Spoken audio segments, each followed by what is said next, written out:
O que a classificação contra o Capivariano nos mostrou? O que sabemos sobre a chegada de um novo atacante no Palmeiras? O leilão por Flaco Lopes e, depois do jogo de ontem, nós ainda temos a necessidade de um volante? Fala família Palmeiras 90 a mais, como diria a nossa amada Leila Pereira, estão mais calmos? Que jogo, hein, senhoras e senhores? Uma partida de gala, e eu não falo só pelo placar, não. Palmeiras jogou muita bola ontem, jogou de verdade um futebol que a gente estava cobrando há tanto tempo, né? Triangulações, entre outras coisas. No vídeo de hoje eu vou te mostrar número por número com o nosso parceiro, a SofaScore, para que você entenda como o Palmeiras construiu essa vitória e depois nós vamos para o mercado da bola, então vem comigo. E se você ainda não sabe, a nossa revista digital, o nosso infoproduto criado em parceria com uma jornalista, já está disponível para compra. Se você está na TV, o QR Code vai passar aqui. E se você está no celular, o link está na descrição. Gente, que conteúdo maravilhoso que a gente teve o prazer de criar para vocês, tá? Você vai ter acesso a uma revista com informação do mercado da bola, com informações sobre os números dos jogadores, com informação sobre balanço e scouting do Palmeiras, um ídolo do mês, um craque do mês do futebol masculino e uma craque do mês do futebol feminino. E além de tudo isso, não para por aí não, tá? Você vai ter acesso a um vídeo exclusivo que só quem comprar a revista vai conseguir assistir. E ó, detalhe, presta atenção, R$29,90, menos que um lanche, um valor pequeno, tá? Porque a gente quer realmente universalizar esse produto. A ideia é tentar fazer uma assinatura mensal ou anual no futuro, para que todo mundo tenha acesso aí, tá bom? Conto com você. Então, senhoras e senhores, o Palmeiras meteu um famoso 4-0, né, em cima do Capivariano. Esse número ele é tido como um número místico no futebol, né? A partida, enfim, foi uma partida que tinha tudo para ser difícil, tá? O Palmeiras que soube entender o jogo. Gols marcados por Ramon Sosa, Andréas Pereira e 2 do Vitor Roque, tá? A partida aconteceu na Arena Barueri e aqui a gente vai entender um pouquinho melhor os números da partida, porque o SofaScore ele determina, ele dá notas para os jogadores, tá? De acordo com os números que o jogador realiza na partida. Esses números eles não vêm, essas notas não vêm da cabeça de ninguém, são os números que trazem as notas e a gente já vai entender melhor isso. Carlos Miguel no gol, Kelvin Gomes, Murilo Piquerez, Maurício Marlon Freitas, Andréas Alan, Flaco e Vitor Roque. Só para vocês terem uma noção, o valor de mercado do Gustavo Gomes, que é o nosso jogador mais, entre aspas, barato, é maior do que o time inteiro do adversário, tá? Temos que deixar isso também bem claro, porque senão também mascara uma realidade, né? E aí fica parecendo que o Palmeiras vai jogar assim de igual para igual com outras equipes, né? Então a gente tem que ter isso bem definido. Quando a gente analisa a idade, a média de idade dos jogadores do Palmeiras, ela tá se pareando ali na casa dos 26, 27 anos, né? Contra uma média de idade um pouco mais elevada ali do rival. Analisando a nacionalidade, o Palmeiras tem três praticamente. O Maurício naturalizado paraguaio agora, mas tem dupla cidadania. Então o Palmeiras tem aí 3 estrangeiros, tá bom? Então, analisando o desempenho, o que a gente conseguiu perceber, gente? As notas do Palmeiras elas foram realmente muito elevadas, mas foi a entrada do John Arias e do Felipe Anderson e do Ramon Sosa que roubaram a cena, tá? Já vamos falar disso daqui a pouquinho. Aqui, nesse quadro, nós estamos vendo o posicionamento médio dos jogadores. O que mostra isso aqui, tá? No quadro do Capivariano, nós temos uma equipe que jogou retrancada, como nós falamos que eles iam jogar, né, por uma bola. E no quadro do Palmeiras, a gente entende as linhas espaçadas mais à frente, né? Então, quando você analisar aqui que os nossos 2 zagueiros estão quase na meia-lua ali, né, na marcação do meio-campo, cara, isso quer dizer que o Palmeiras realmente impulsionou, empurrou o adversário ao campo defensivo. Outro número interessante, né? Olha como o Flaco Lopes joga quase como um meio armador, né? Falamos muito disso também no canal e realmente é o que está acontecendo, tá bom? Agora vamos lá, vamos analisar as estatísticas da partida. A gente analisa o Palmeiras aqui com uma posse de bola de 52%. Então veja, não é que o jogo foi um passeio do ponto de vista tático, não. É que o Palmeiras soube aproveitar oportunidades e soube triangular a bola. Os caras tiveram 48% de posse de bola, né? Palmeiras cria 3 grandes chances e finaliza 21 vezes a gol. Os caras finalizaram 17. Então você dizer que era uma partida fácil, tá equivocado, tá? O time dos caras era sim muito forte. Escanteios, por exemplo, eles bateram mais escanteios que nós, né? Então, cara, realmente foi um movimento bem complicado. Eles fizeram mais faltas, o Palmeiras passou mais a bola e eles desarmaram mais, tá bom? Então, analisando aqui o mapa de ataque do Palmeiras, a gente tem uma saída pela ponta esquerda, uma saída centralizada, mas uma forte concentração de jogo na meia direita. Por quê? Porque Alan e Flaco Lopes caíram muito por ali, tá? Então o Palmeiras teve ali basicamente 41% de passes no meio-campo, que comprova aquilo que a gente tem falado aqui no canal, né? O Palmeiras está triangulando mais as bolas pelo meio. Não dava para ficar jogando lateralizado sempre, né? Tava manjado. Com esse time novo, o Palmeiras cria muito, tá? Então, ah, um outro dado importante, né? Ações com a bola na área adversária. O Palmeiras agiu 30 vezes durante a partida. São as tais triangulações que a gente está falando em último terço de campo, né? Ou seja, próximo ali do gol, que é o que a gente quer ver, né? Quando a bola cai em condição para o Andréas Pereira jogando entre linhas, cara, ele é letal, tá bom?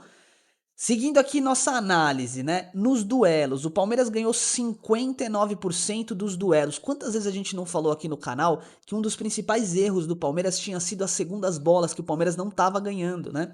Pois é, começamos a ganhar. Foram 33 de 64 duelos vencidos no chão, 15 de 18 duelos aéreos. Você tem noção do que eu tô falando? Quer dizer que quando a bola era alçada, e lembra que eu falei também no vídeo de ontem, eles não sabem jogar a bola pra frente, eles não sabem rifar, né? Toda vez que a bola era alçada, o Palmeiras ganhava a bola aérea. Praticamente 90% aqui de vitórias nas bolas aéreas. E quando a gente analisa os dribles, então o Palmeiras acertou 11 de 17. Números elevados, tá? Defendendo, o Palmeiras também foi bem, mas obviamente o número deles vai ser maior porque o Palmeiras atacou demais, né? Então, rapaziada, quando a gente analisa tudo isso aqui, a gente precisa levar em consideração uma questão muito importante, tá? Que são as estatísticas dos jogadores. E aqui elas estão ordenadas por nota. O Vitor Roque ficou com uma nota 9,5 do SofaScore, né? Porque marcou os 2 gols, mas não é só isso. Ele acertou 75% dos passes e ganhou 5 de 9 duelos. Ou seja, Vitor Roque, um leão apertando a marcação e um finalizador de alto rendimento dentro da área. Mas eu queria chamar a atenção para vocês de um outro dado, né? O Marlon Freitas, ele teve uma partida ruim, tá? Segundo o SofaScore. Porque ele só acertou 92% dos passes. Cara, que absurdo, né? E o cara acerta 92% dos passes, velho. É absurdo, absurdo, absurdo. Sempre lançamentos. Cara, um jogador realmente completo. Então, análise geral da partida você viu no vídeo de ontem, a análise emocional e a análise numérica você tá vendo agora, tá? Palmeiras superior, porque criou, triangulou. Os nossos dois laterais fizeram uma partida fantástica. Piquerez e Kelvin foram muito bem. Andréas Pereira e Marlon Freitas foram o desafogo que o Palmeiras precisava para poder triangular essa bola. E aí, a hora que a bola cai nos pés dos jogadores velozes como Vitor Roque e Alan, esquece. Palmeiras fez 4 gols. Foco muito positivo para o Ramon Sosa e para o Felipe Anderson, que entraram no decorrer da partida e jogaram muita bola. Felipe Anderson armou muito bem pela ponta esquerda e o Ramon Sosa correu como um raio na ponta direita, tá? Um golaço marcado pelo paraguaio e, é claro, não tem como não falar do John Arias, né? Que partida maravilhosa do John Arias. Uma partida digna de uma estreia de um jogador que tem estrela. John Arias ainda vai ser muito importante para esse elenco do Palmeiras, eu tenho certeza disso, tá bom? Bora falar de mercado da bola agora? Porque eu acho que tem algumas situações que a gente vai precisar pontuar aqui até para entender o cenário atual do Palmeiras. Beleza, 4-0 contra o Capivariano, vaga carimbada para semifinal, tá tudo bem, temos que agradecer e comemorar. Volta do Evangelista, possível retorno do Paulinho, John Arias chegando, Marlon Freitas dominando, beleza. Mas nós precisamos focar em contratar um atacante, tá? E o Palmeiras está fazendo esse movimento. Não vai cometer o mesmo erro que cometeu da última vez que vendeu o Richard Rios, né? E não tinha um camisa 8 ali à altura. A gente ficou um degrau do Campeonato Brasileiro sem vitórias por conta disso. Então, assim, o Palmeiras está trabalhando na busca por um atacante. Esse nome precisa chegar rápido, porque o Flaco Lopes e ou o Vitor Roque não devem permanecer no Palmeiras por muito mais tempo, tá? O Atlético de Madrid tá chegando firme para trazer o Flaco Lopes e o Benfica entrou na briga. Palmeiras definiu o valor ali de 248 milhões de reais para contratar o jogador, que é um número bastante elevado, né? Mas o Palmeiras vai conseguir. Se o Flaco Lopes tiver uma Copa do Mundo de alto nível e se mantiver, né, nessa qualidade de futebol que tem apresentado, não tenha dúvidas, tá? O Palmeiras vende o jogador por 240 milhões de reais, embolsa uma fatia absurda de dinheiro. E aí, meu irmão, você sabe como funciona, né? Vamos ter que trazer um jogador antecipadamente para que ele se adapte ao grupo e consiga de fato vestir a camisa sem sofrimento, tá bom? Então, que nomes são esses? Que jogadores que podem chegar? O Palmeiras estava sondando uma série de atletas, né? Então sondou o Orreda, que é o meio-campo do Orlando City, lá na meia atacante do Orlando City, sondou o Luiz Henrique, sondou o Marcos Leonardo. Então, uma série de jogadores que foram tidos ali como jogadores que interessariam ao Palmeiras. Mas de efetivo, o Palmeiras ainda não fez nenhum movimento. Está analisando o mercado para poder trazer algum jogador. O foco é o Nino, todo mundo sabe, porque o Palmeiras entende que precisa reforçar a zaga, porque vai disputar diversos torneios e eu concordo. Mas nós estamos gastando 95 milhões de reais num zagueiro. Faz sentido? Na minha opinião, não. Tá? Na minha opinião, esses 95 milhões de reais seriam muito bem gastos na busca por um atacante reserva, um jogador que possa chegar, vestir a camisa sem sofrimento. Lembrem-se, se o Flaco Lopes sair, beleza, a gente tem o Paulinho, o John Arias pode fazer essa função, mas a galera tá esquecendo que o Alan também está sendo especulado em clubes da Europa, de primeira prateleira. Então, quando a gente para analisar, a gente tem o Alan, o Vitor Roque e o Flaco Lopes, três peças fundamentais do ataque que podem sair a qualquer momento. Imagina o seguinte, se o Atlético de Madrid chega e fala assim, beleza, eu pago 248 no Flaco, o que o Palmeiras vai fazer? Não tem como negar, né? E o próprio jogador vai querer ir, ele vai querer viver essa experiência de estar num time de primeira prateleira da Europa, né? E é engraçado, há uns anos atrás, se eu te falasse que o Flaco ia ser sondado pelo Atlético de Madrid, você ia dar risada, né? Pois é. Então, quando a gente para pensar nos posicionamentos do Palmeiras no mercado, Fabinho é o volante escolhido aí, né, pra poder reforçar esse time. A ideia inicial era o Danilo, mas acabou não rolando. Fabinho é um jogador que com certeza chegaria, mas aí eu começo a parar pra pensar. Com o meio-campo dominado por Marlon Freitas, Andréas Pereira, Evangelista correndo por fora, Luiz Pacheco, Coutinho e Larson buscando oportunidades no time, faz sentido trazer o Fabinho? Eu gosto muito do nome, tá? Pra mim é uma cereja do bolo ali, um jogador, cara, de altíssimo nível e que eleva também o nível do Palmeiras como um todo, né? Principalmente do ponto de vista de liderança. Nos momentos em que o Palmeiras precisar disputar partidas difíceis, como uma final de Libertadores, não vai pipocar.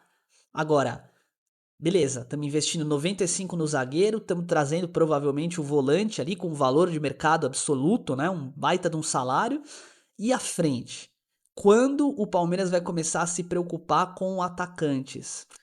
Vejam, pode ser que Ramon Sosa, Luigi e diversos outros jogadores do Palmeiras, Felipe Anderson, comecem a ganhar protagonismo, tá? Porque quando você divide o peso com outros atletas de renome, fica mais fácil. É difícil, né? Quando você tá o Vitor Roque lá com dois zagueiros grudados nas costas dele. Só que pensem, vai sobrar espaço pro Flaco Lopes. E quando tiver dois no Flaco, vai sobrar espaço pro Andréas, ou pro Arias, ou pro Sosa, ou pro Felipe. E aí fica mais fácil, porque os caras não têm condição de marcar todos os jogadores de frente do Palmeiras, né? Foi por isso que a gente pediu tanto uma contratação especial e foi por isso que a gente pediu tanto, de fato, ali, um jogador que pudesse chegar como John Arias e, cara, assumir, veste a camisa. Na primeira partida do cara, ele já vai pra cima na linha de fundo, na ponta esquerda, como nós falamos aqui que isso ia acontecer, né? E ele já cava um pênalti. Cara, pensem, olha como o Felipe Anderson achou a bola na diagonal e olha como o Arias avançou com a bola no pé.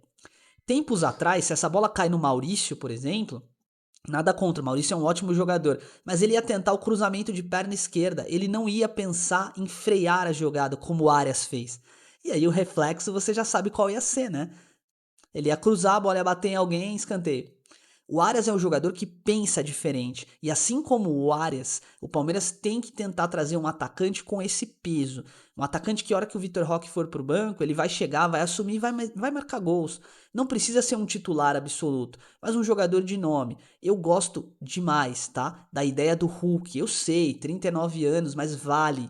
Vale, ele tem muito a agregar. Mas se você quiser ser um scouting aí, né, mais prudente, quiser trazer de repente um jogador com um outro perfil ou algo do tipo, tá tudo bem. Deixa a sua opinião aqui nos comentários que a gente vai analisar o atleta que você tá propondo. Então é isso, rapaziada! Muito obrigado pelo carinho de sempre. O Palmeiras é gigante. A partida contra o Capivariano mostrou o quanto esse elenco pode agregar. E eu tenho certeza absoluta do que eu tô falando aqui quando eu pontuo para vocês.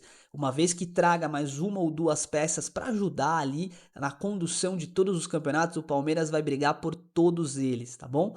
Mais uma vez, muito obrigado pelo carinho de sempre. Um forte abraço e avante palestra!